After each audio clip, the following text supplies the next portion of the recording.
Hi, I'm Zibby Owens, the creator and host of the award-winning podcast that you're listening to right now. Thank you so much, called Moms Don't Have Time to Read Books.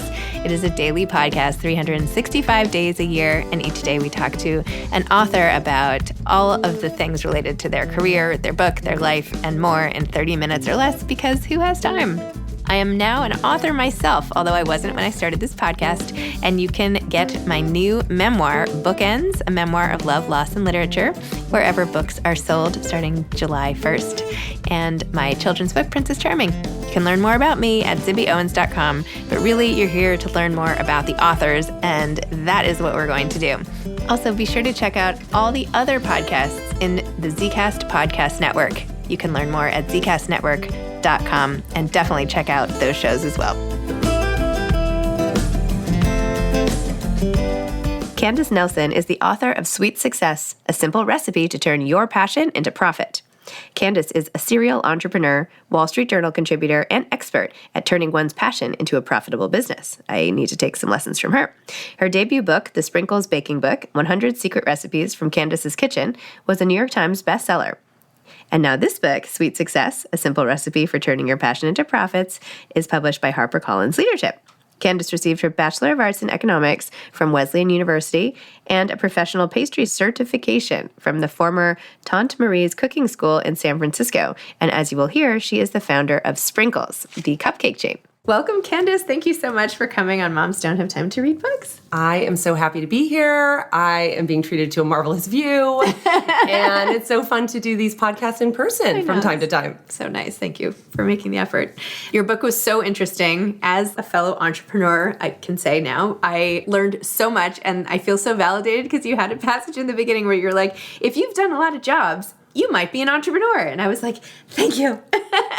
It doesn't mean you're like totally scattered, right? I felt like my whole background was so mismatched. Well, thank you. I'm glad that resonated with you. And I hope it will resonate with others because, I mean, my whole life, I just thought, when am I going to find my thing? Yes. You know, I'm a jack of all trades. I'm a master of none. And I felt less than because of it. Mm-hmm. And I think, you know, you and I have said we're the same generation. We're generally the same age.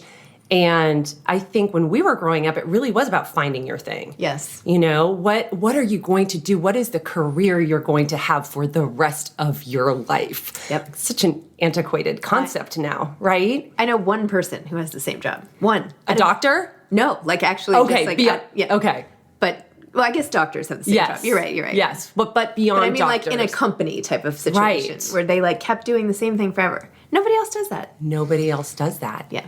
And this idea of loyalty, you know, I mean, and security, I mean, people have tended to look at entrepreneurship as sort of the risky pursuit. Mm-hmm. But, I mean, look at all the people who are being laid off from these tech companies, right? These big, badass tech companies that have more money than God, and they're revoking job offers. They're laying people off. And I just feel like it reminds me of something someone said to me when I first started Sprinkles, which was just that, you know, if you work at a company, it just takes one person to fire you. Yes. Your boss. Yeah. And I say this in the book. But if you start a business and you've amassed customers, all those customers have to fire you, right? Yes. So I have to push back when people say entrepreneurship is so risky, right? Life is risky. Yeah. But ultimately, entrepreneurship is about betting on yourself, which I think is really my mission in writing this book, is to sort of say to women in particular out there, it's time to bring your confidence online. Yep. It's time to find the strength to bet on yourself. I think more women need to realize that, you know, more women than men suffer from imposter syndrome, right? We are all walking around thinking that we can't do things. We're frauds. Women suffer statistically more than men. And I think it's just time to say BS to all of that. Right? And I think there are things you can do to sort of help bring your confidence online if you're not there yet. Yep. And, you know, I think at the end of the day, if you got you, anything is possible, right? If you know that you alone, like if you're alone, completely alone by yourself, and you know that you're still strong enough to get through the day with everything else crashing down around you, that's my goal for women out there. I love it. And you're kind of like, women who go through so much stuff anyway. Right. Right? Like, this doesn't have to even be the hardest thing you do. Exactly. It might not be the hardest thing you do. I mean, think about childbirth. Think about raising teenagers, which we were just talking about. It's funny. I was actually thinking about the idea of scaling a company and how it is very much like raising children. I have a lot of friends who are just kind of coming into empty nesting now. They're seeing their kids off to college, and it's one of those things that I think women don't talk about enough is like what a painful period of time that is. Like I'm getting emotional just thinking about it because I'm not too far away from it myself, but I still can't possibly imagine it. And I think the hard thing is it's like the sign of a job well done as a mom, right? Yes. If your little baby bird flies the coop and is independent and responsible enough to go to college and not need to come home on the weekends for laundry, although maybe they still do, then you did a great job raising that child. But it doesn't mean there isn't so much pain and loss that goes with it. And, scaling a company is kind of the same way. It's like I came to Sprinkles specifically through a passion for baking. But then as we grew and scaled and I built a team, I became further and further more distant from that initial passion that brought me there. And then ultimately we sold Sprinkles and I had a full-blown identity crisis. There was only a tiny bit of that in the book. And I was like, I feel like there's a lot more here. There was just a little paragraph or two. And I'm like, no. I want to read that book now. Okay, that'll be next. Okay. That'll be next. And it's interesting because now that I've been through that experience of building a company that I identified so closely with, I seek that out in articles I'm reading and those stories and other entrepreneurs, and they're out there. You find them. And it doesn't matter how much you want it. I mean, I came from the world of investment banking. Like we are taught to, build, scale, sell, right? That is the goal. That's the dream. That's the founder's dream. And certainly it was mine, but it didn't make it any less painful. It didn't make it any less confusing when all of a sudden, Sprinkles was coming out with a new flavor and it didn't come from my brain. It didn't come from my kitchen. And I think a lot of people still think that those recipes are coming from me. There was no sort of big announcement that I'm not operationally behind Sprinkles anymore. So sometimes I'll get these DMs like, Candace, that hot Cheeto flavor. I don't know. You call yourself a traditionalist and like a purist when it comes to flavors. I don't get it. I'm like, well, yeah, that's not me. But they've done an incredible, we sold to private equity. They've done an incredible job of scaling Sprinkles and in particular, doing things operationally that I probably wouldn't have been able to do because I was in that sort of founder mode of this is my baby and I have to protect it at all costs. And it's hard. Well, I feel like it's also a little bit like an athlete, right? Like you have the single-minded pursuit of something. So it's like what happens when you retire from anything into which you throw your body, heart, soul, mind, everything, and then it stops. And like life keeps going on, but like what do you do next? Like what does it mean when you view the whole world in this lens and then all of a sudden it's gone? It's almost like it's like lost. Like when you look around and you're like, wait, everyone is having a normal day and my world just like ended over here? Right. How is this possible? It just exploded. Yeah. And I think I didn't do a good job of, because I was so singularly focused, and you have to be when you're building a company, right? But there also has to be another plan. Like there should be sort of, what am I going to do after that? Like at least a little bit of an inkling, right? About who is Candace Nelson post Sprinkles? And ultimately, I was just ready for a break. Like I wanted a little time off. I wanted some time to dig in with my family. I had, young boys at the time. I don't think our school had ever seen me do a drop off or pick up, which is mortifying. But then I just got right on in there and, started doing the class parties and the big charity events and went in another direction with my type A personality.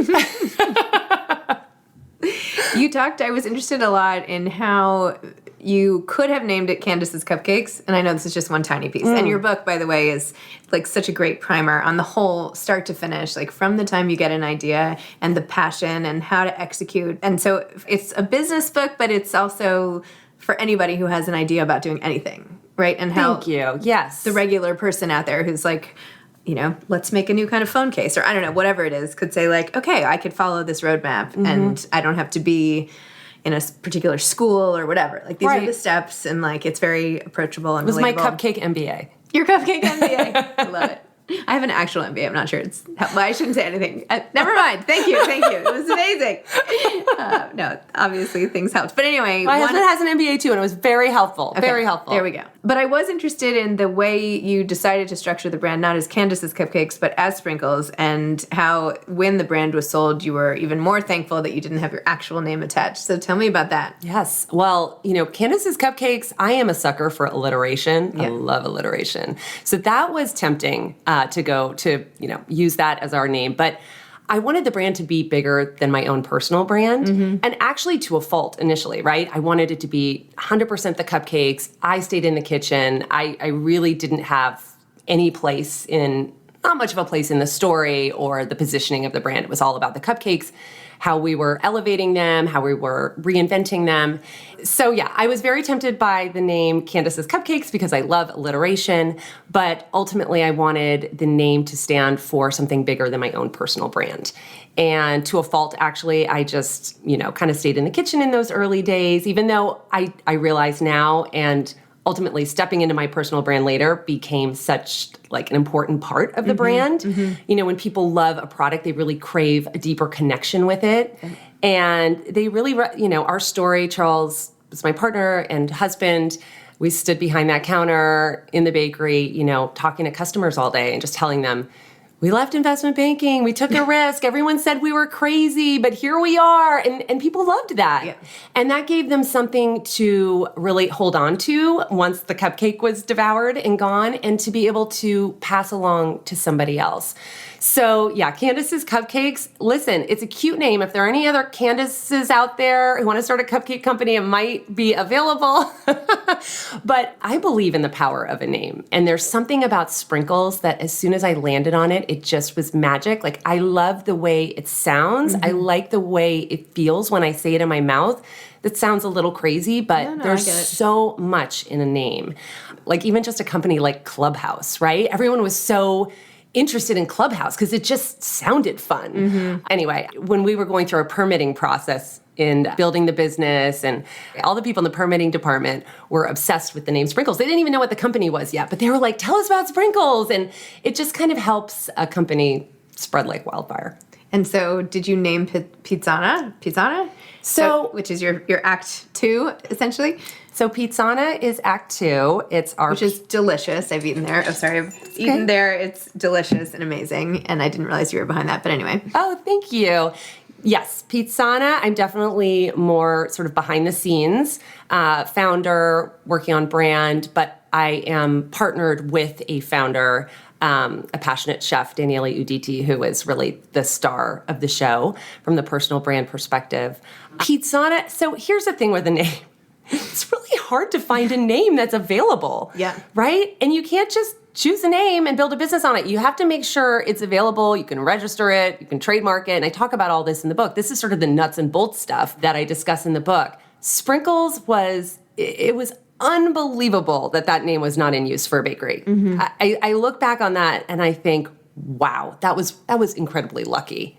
With pizza, as you can imagine, there's so much pizza out there. There are so many mom and pop and other pizza businesses. It's really hard to land on a name. But something that Daniele told us, which really was sort of the crux of coming up with Pizzana, was that in Italy, on the license plates of cars, I guess the last 2 letters say what region you're from. So NA means of Naples or Napoli, right? And so we thought, pizza from Naples, Pizzana. And I was thinking you were going to go to North America or something for Pizzana. Oh, well, there you go. I hadn't even thought about that because Pizzana really is this merging of Southern Italy meets, Southern California, but Italy meets America, right? Because Daniele came to this country. He emigrated here with $200 in his pocket. He smuggled in his grandmother's sourdough starter, right? Through customs, thank God. Still the starter that we use to make all of our dough at Pizzana. So there's this incredible tradition there, this incredible sort of artisanal quality to what he does, but if you've been to, Italy, a lot of times Neapolitan pizza, true Neapolitan pizza is soupy in the middle, right? You need a fork and a knife. It's fun when you're there because it's, Naples and it's Neapolitan pizza. But in the States, like, Americans want to pick up the slice, right? They don't really have a lot of patience for fork and knife situations. So I like to say That's so pathetic. I know. Think about it. We're that, like, attention starved and in a rush that we can't even use utensils. Right. Think about it. Hot dogs, It's ridiculous. hamburgers. I mean, I like to say I specialize in the handheld food, right? Because think about cupcakes. That was a whole, I know. Right? It's just...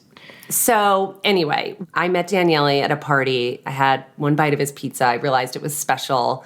He loved Sprinkles. We were just like two bakers, essentially, kind of geeking out over each other's product. And what's different about his dough is he comes from a family of bread bakers, so there's more heft to it. So you have the chew, you have the char, and all of that, but you can pick up a slice. Yeah.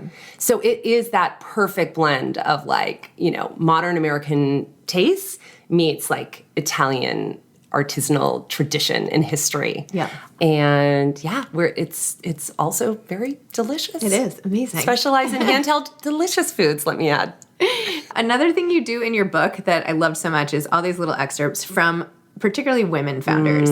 And the whole book is not just a celebration of you and your journey and the act of creating, but also all the insights from other people who have done that. So you're celebrating their creations too, and sort of like dragging everyone up, lifting everybody up, not dragging, lifting everybody up in this journey and what you've learned from them and everything. And people like Greg Renfrew, who you mentioned, and just all these wonderful founders and the stories behind them too, and how a lot of them were unlikely or a lot of them persevered and got through stuff.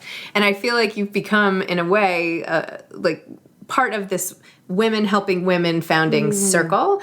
So as part of that network, like how do you go about, like, helping future founders, or what should female founders in particular do when they're starting out? Like, how do they tap into that? How do they get their own networks built? How important is that to have it all? God. It's so important. And first of all, thank you. That's really lovely for you to highlight that and say that. And I personally love my network of female founder friends, and we definitely have an understanding of one another's shared experience that is hard to find elsewhere.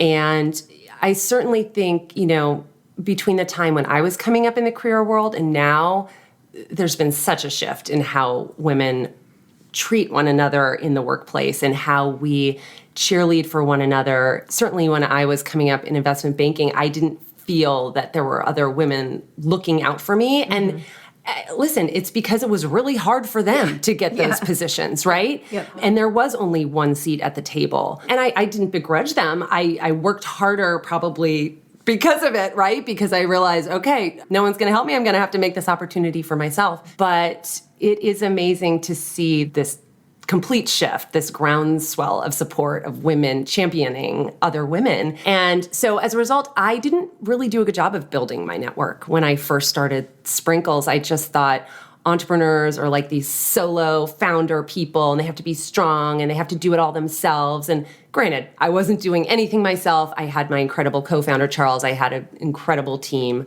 from the beginning. But beyond that, I didn't have a network. And I realized, like, how powerful a network is, just in terms of being able to send an email and be like, what do you think of your digital, advertising person? Or can you just go get a drink right now? I'm dying. Like, I don't know what to do. I'm exhausted. I just need to stop thinking about work for 1 second. I'm part of this incredible professional women's network called We Suite. And it's unbelievable. Like, anyone can send out an email into the ether, and these women just, like, they raise their hand to help. It's incredible to me. Anything from, like, I need a new nanny to I need a COO to, I need a place for my company's retreat. I mean, it's just incredible to know that those networks are out there. But beyond that, if you don't have the money to spend on a professional network of that type, there's LinkedIn. Everything is at our fingertips right now. I'm mentoring a female bakery founder, Azraeus Bellamy of Blondery in New York, who found me on Instagram. she just started interacting with my content, and then she reached out on DM to ask for a few questions. She didn't come out of the gate and say, will you be my mentor? Which can be overwhelming, right? Yep. And I do as much mentoring as I can, but part of the idea behind the book was that I only have so much time, so this can help a larger number of people. But all of these social networks are free and they're for the taking if you apply them correctly, right? There's a good way to send a request and an email, and there's a not so good way to send a request and email. Maybe my next book should be about that. I have a friend, actually, Christopher Tuff, who wrote the book Save Your Asks, which is an interesting one because it's very true. You have to kind of, there's such a thing as a warm lead and a cold lead, and there's a way to do it. But yeah, absolutely work your network on social media, on LinkedIn. I mean, my founder friend, Lisa Odenweller, who is the founder behind Chroma Wellness, which is this reset cleanse that I'm an investor in, she literally went dialing for dollars on LinkedIn. I mean, she looked around and found leaders in her industry and reached out to them and got not just information and knowledge and connections to find her co-packer, but she got money to invest in her company. It's unbelievable what is possible these days. Before I started this whole literary stuff, I was helping my family. My husband's family had a great crumb cake, and they wanted to turn it into a business. And so I helped them start Nini's Treats, which my God! Yeah, although tragically his mom and grandmother died of COVID. I know. So now his sister runs the business, but it's on Goldbelly and everything. But I was helping. I know it's terrible, but I was helping, and I was talking to my whole network of people I went to school with or whatever. I was frozen trucks, reefer trucks. How do I get a product from here to there? Why are all the co-packers were not producing a good enough thing? They tried out so many co-packers. And there's all these little things that you have to realize along the way. And when you're saying you reach out for a co-packer, I was oh my God, that would have saved us so much time. But anyway, it's still around. But yeah. But I think that's part of what I'm trying to share in Sweet Success is the fact that, no, sure, there are experienced founders out there, but most of them aren't. Yeah. Most of them are literally just figuring it out. And it's rolling with the punches on a day-to-day basis and, asking whoever's in your network who might know better than you for their advice and using your gut and a little bit of analysis to figure it out. Yep. And that's what I mean by betting on yourself. It's really eye-opening when you look around and you talk to these founders and you realize they don't have more experience than I do. But look at what they've built. So what is that? Right. Right? I love that you admitted there was something you were ashamed that you didn't have some sort of classical training in the making of the cupcakes, and you're still you have some this was in the imposter section, I think, but embarrassment that you hadn't had that particular pastry chef training or something. Right. So I was doing something for Netflix, and one of the hosts of their show was this very highly esteemed food critic at one of the magazines, and he literally looked at me and made me feel this big with one question. It was well, who did you stage with? And I was nobody. You're right. I'm a fraud. I'm nobody. I'm nothing. But it's no, I have all of these other strengths. I don't have to be that thing. And I think that that's also part of the messaging in the book is releasing this idea that there are rules and there are expectations and making your own mark and, embracing the ands, as I like to say, kind of switching that thinking from, oh, I'm less than because I'm a jack of all trades to look at how multifaceted I am. Look at all the things I can do. So true. Oh my gosh. So what is your big hope with this book? I know it's to help individuals we talked about, but you obviously must have spent a lot of time working on it, and you can maybe touch on that. How long did this take? But what was why do it? Why now? Why did you stop everything to write this book? What was that all about? Well, I do hear from a lot of aspiring founders. I hear from some who want mentorship. I hear from some who want investment, and I am doing some angel investing. But I also hear from women who have this, business idea on the back burner, but they just would never pursue it because they're definitely not founder material. And it's why? And even just these women in my life who are now becoming empty nesters, and they have time on their hands now, and they have so much to give. And a couple of them have started companies, and it's incredible to see. But there's a lot more out there that think that they can't. Yep. And so I believe in entrepreneurship. I believe entrepreneurs are they're optimists, right? And in this world, don't we need a little bit more optimism? Yeah. It's people looking around, seeing a problem and getting off the couch and doing something about it. And I love that. I just believe in entrepreneurship in general. But I also think that I want to see women create more wealth. Entrepreneurship can be the fastest way to do that. Women do, I think, better things with their wealth than men do in general, right? They donate more, they invest more in other women. And so there's a movement here. I want women to bet on themselves. I want them to start companies, or they don't even have to start a company. They can go after their dreams in whatever way that may be, right? But ultimately that comes from grit and resilience and confidence. Yep. So there's a mindset piece to it. And then for those who do want to start a business, I wanted to provide some tactical information, some actionable tools, a roadmap to how you might think about that. Because, we see a lot about the Jeff Bezoses, the Elon Musks in the media and the press, but I literally built a business doing something that a child could do, right? I mean, anyone can make a cupcake. So entrepreneurship really is for everyone. It's not just for tech savants. It's not just for people who are sending rocket ships to the moon. And so I think that ultimately would be my message. I love that. I think there's so much untapped potential for women of a certain age, right? It's used 50s, 60s, 70s. There was an 80-year-old woman who came to this book event yesterday and was like, no one's, what about me? I've got all this time. I don't want to just be told to walk up and down the hill to UCLA or whatever. I don't want to be told to take my vitamins. Like, I'm just as smart and engaged as I was, but no one's like talking to me. Like, what should I do? I don't know. I just, every so often I get like so excited. Like, there are all these women out there with time now and potential and brilliance. And like, if everybody got together and did cool stuff, like the world would really change. 100%. So I get very excited about that too. Yeah, I'm a big believer in second chapters, obviously, because I had to create mine. But you're right. These women that have time are vibrant, they have energy, they have resources, and they're, a lot of them, very mission-driven. Yes. Right? There's more heart, I think, sometimes in businesses that women found. So yeah, let's harness them. Let's go round them up. I would love do it. some fun things. Yes, it's so exciting.